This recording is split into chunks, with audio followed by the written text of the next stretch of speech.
Marine Le Pen, leader of France's Front National, welcome to the program. It's great to have you here. Alors, Madame Le Pen, So, Madame Le Pen, the last time we spoke, you predicted in the EU elections you'd become the #1 party in France, and here we are, you're #1.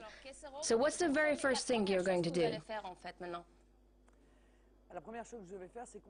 The first thing that I will do is constitute a group in the European Parliament to be able to prevent any new advances towards European federalism, which I consider to be profoundly anti-democratic.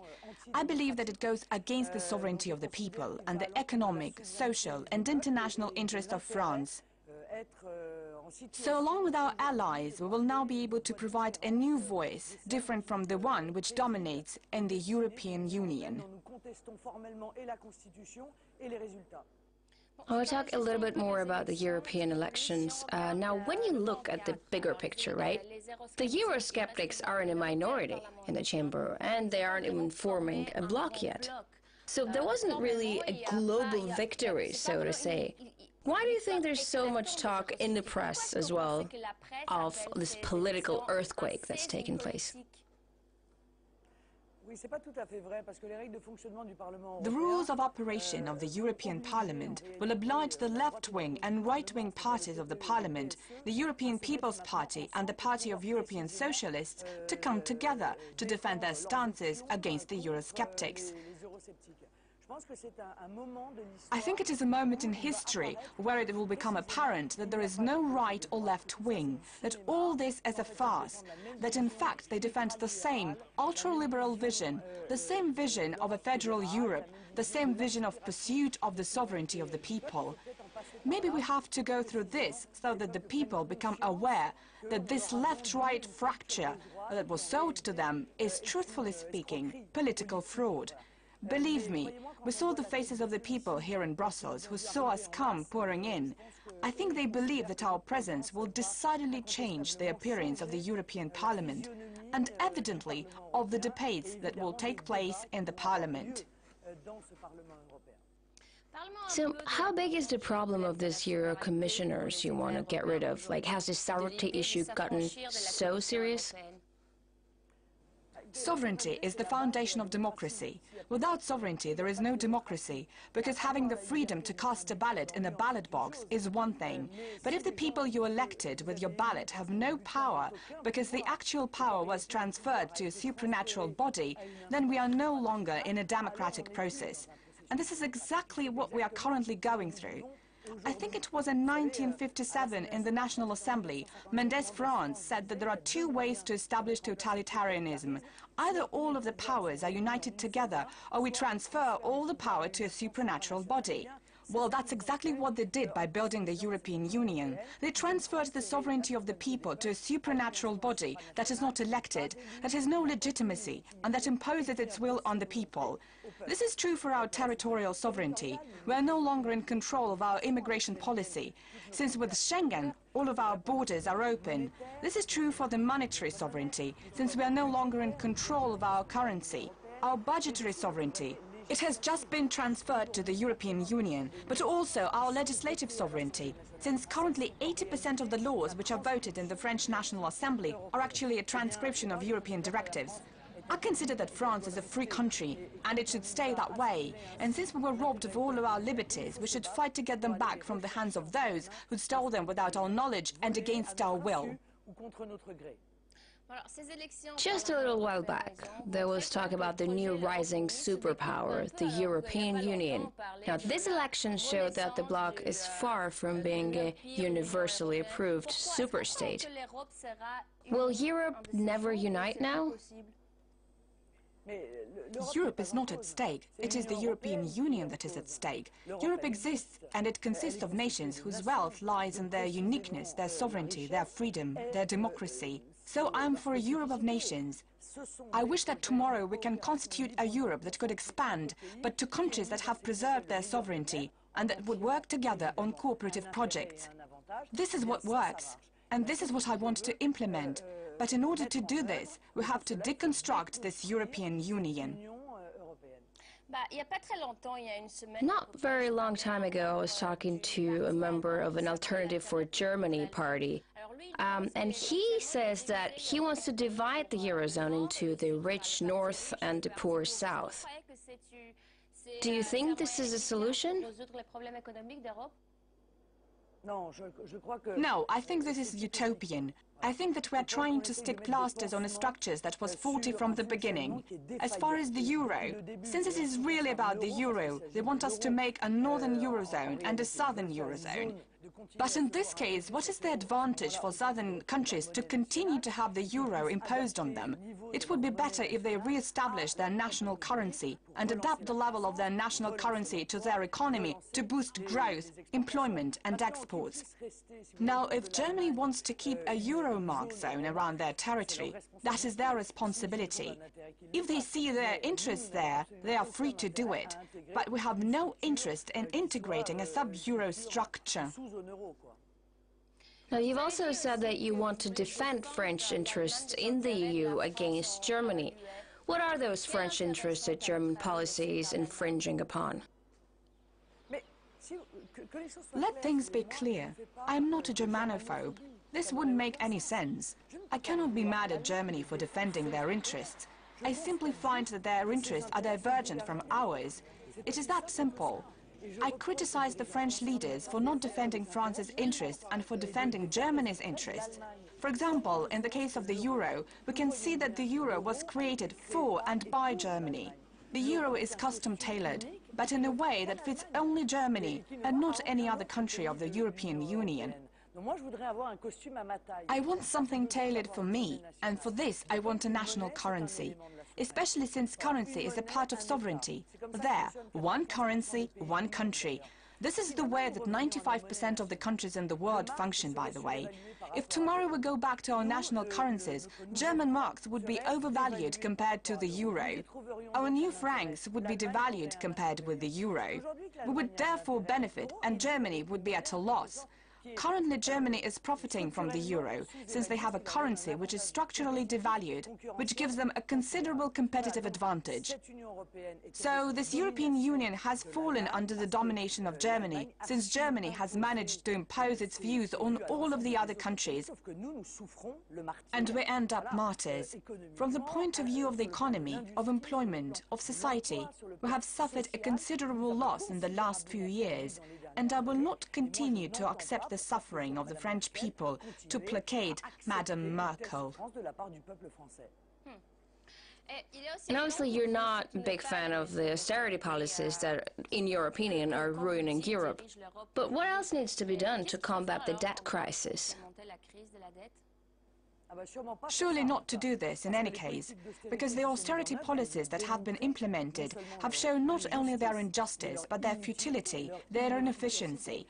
The laboratory of these austerity policies is Greece. Just look at Greece. We sent the Greeks back to the Middle Ages. Their youth unemployment rate is at 60%. 30% for the rest of the workforce, a drop in unemployment compensation, a drop in salaries, a drop in civil servant bonuses. They no longer have access to appropriate health care, suicide rates have doubled, and there's been a 50% increase in the infant mortality rate. Is this progress? Is this what we have promised? This is a disgrace. It's scandalous. And moreover, it doesn't reduce deficit or debt. Greece's deficit and its debts are still increasing.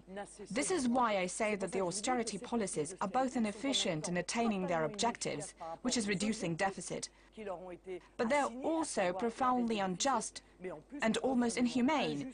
When we look at the fact that in some hospitals in Greece, when women come to give birth, they are given their baby only in exchange for a bill to pay for their delivery.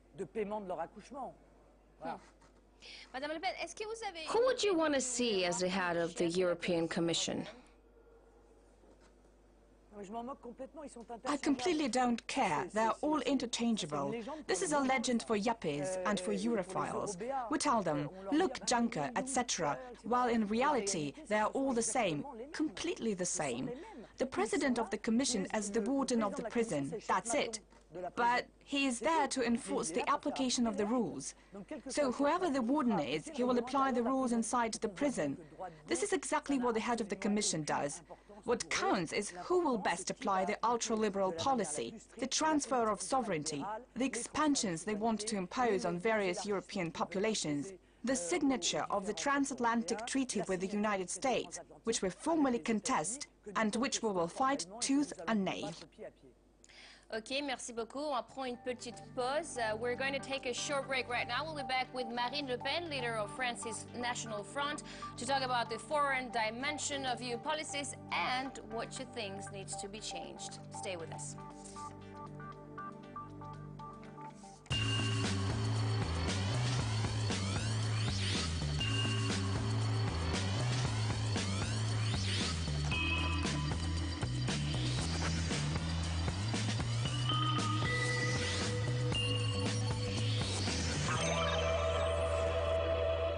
And we're back with Marine Le Pen, head of France's Front National. It's great to have you back on our show. Alors, je voudrais parler un petit peu de la situation. So I want to talk a little bit about the events in Ukraine. Now, you've called the EU an undemocratic monster, which has made things worse with its offers of partnership to Kiev.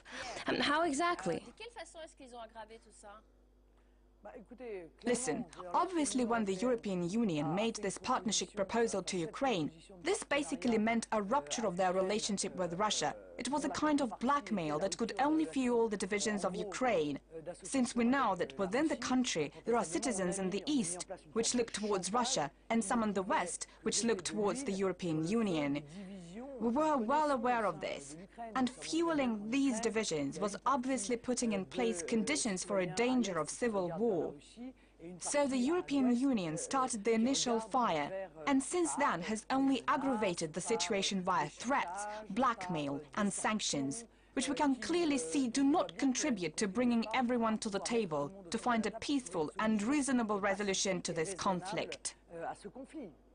But do you think that Europe had an understanding of that division between the East and the West, like you've said? Because sometimes we get an impression that Europe had no idea what it was getting into. By definition, it is not up to me to defend the competency of these bodies. To not know this would be tragic. Such geopolitical ignorance seems astounding to me. Nevertheless, the result is there.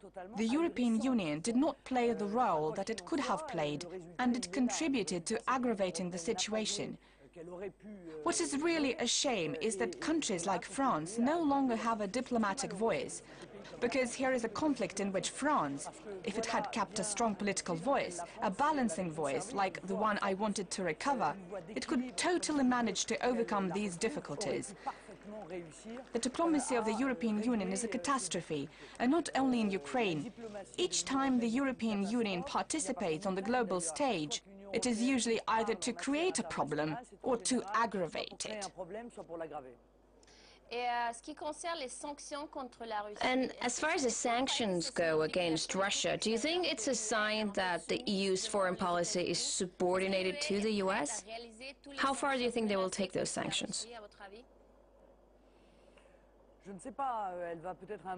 I don't know. Maybe eventually the European Union will have to face reality and come to the conclusion that it is not to its advantage to bend to America's will. In any case, that is what I hope, because these sanctions have contributed to strengthening everyone's opposing positions, which makes no sense.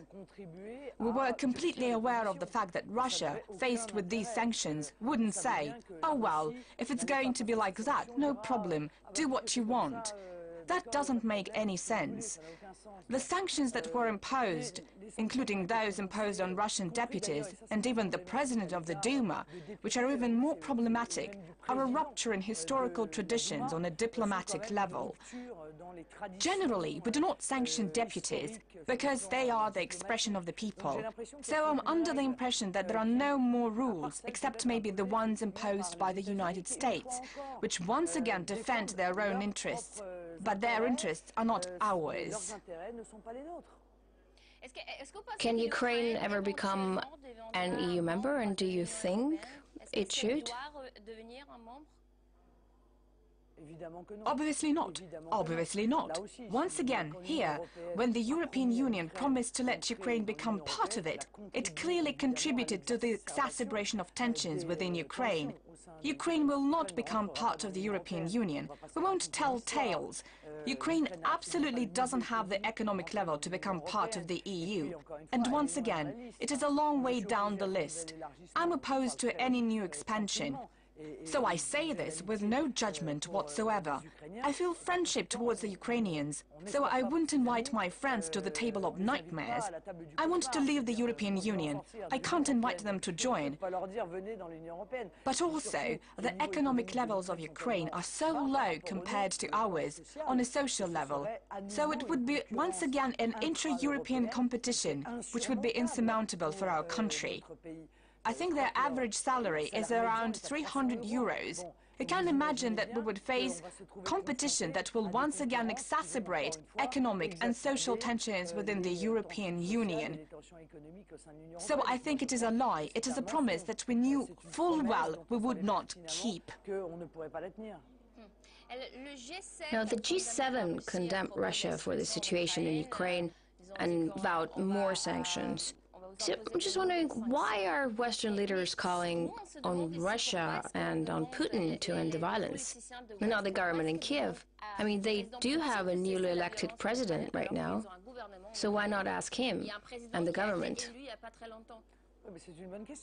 That's a good question, because we are at the culmination of a Cold War that has been fought against Russia by the United States, to which the European capitals have completely submitted on an international level. It's as simple as that, and a shame as well. And I would like to seize this opportunity to express my compassion and my sadness and my disgust to see these civil victims in the east of Ukraine who are dying surrounded by the general indifference of the European political world and media. It is a real scandal which is happening on our doorstep. And you're right to say that from the moment Ukraine has legitimate government, it is the government which must take responsibility. But for this, we would need to demand that the Ukrainian government dismantle and disarm the reigning militia, which would most likely embarrass a number of people. And the elections in Ukraine were accepted and recognized by all the major powers in the West. Now, despite the civil war that's going on in the country and the fact that there was no vote in the country's rebellious East region. Now, at the same time, the elections in Syria were branded illegitimate even before they were held. Why? Yes, but this has been happening for years. I mean, such and such decides who's on the good side and who's on the bad side. And this can change at any moment. The good guys of today will be the bad guys of tomorrow, and maybe the bad guys of today will become good tomorrow if Washington decides that it is to their advantage to make them good. It is a shame, since there is a substantial amount of mistakes that have been made at an international level under Washington's influence, especially in Syria.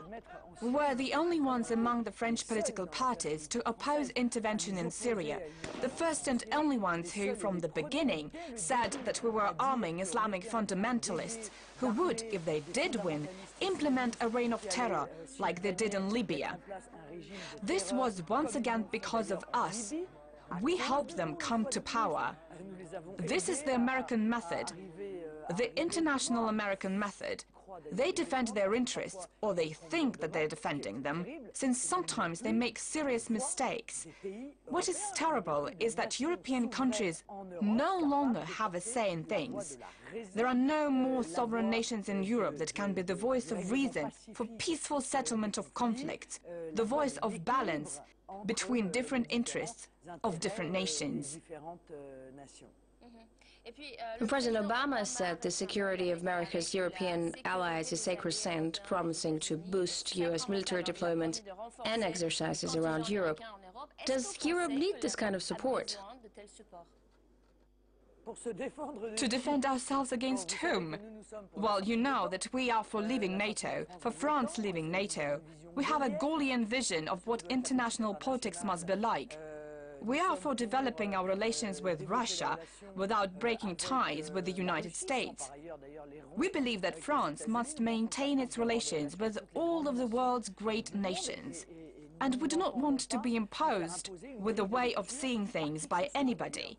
We aspire to have the freedom to determine the quality and the level of our international relations. But to defend ourselves against whom? When we asked this question to a French politician, his answer was China. It almost makes you laugh. We can clearly see that, as a matter of fact. This is an opportunity for the United States to carry out military integration, and maybe tomorrow economic integration to extend the scope of its influence. The free trade agreement that the United States wants to sign at any price is really just another way to tie the European Union, in a quasi-definitive way, to the United States. This is once again a loss of independence, not to mention the catastrophic consequences that this free trade agreement would have for us in terms of agriculture, industry, defense, etc.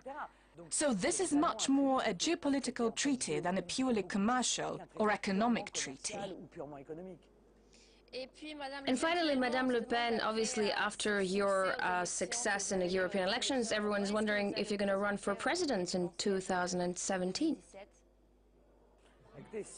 Oh, listen, if the followers of my movement put their trust in me, since we have an upcoming Congress in November, where I will run to be re-elected as the head of Front National, if I'm re-elected as the head of the FN, then I will obviously be a candidate for the future presidential elections, which may take place earlier than we expected, either the presidential or the legislative elections, given the extremely low level of support for the President of the Republic, François Hollande. Really? You think the presidential elections could take place earlier than scheduled? You think Hollande could resign?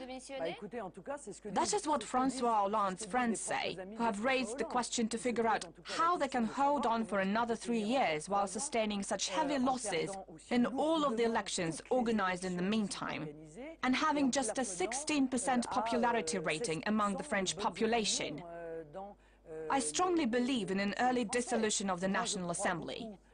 If the results of this early legislative election give the same results as the European election, well, the political party of the President of the Republic, which has all the power, the state, the National Assembly, the Senate, the regions, thousands of municipalities, gathered less than 14% of voices, then I don't see how the President of the Republic can continue like this. In any case, the question arises. Madame Le Pen, thank you very much for the interview. You know, everything you've told me before in previous interviews came true, so good luck with everything. We're talking to Marine Le Pen.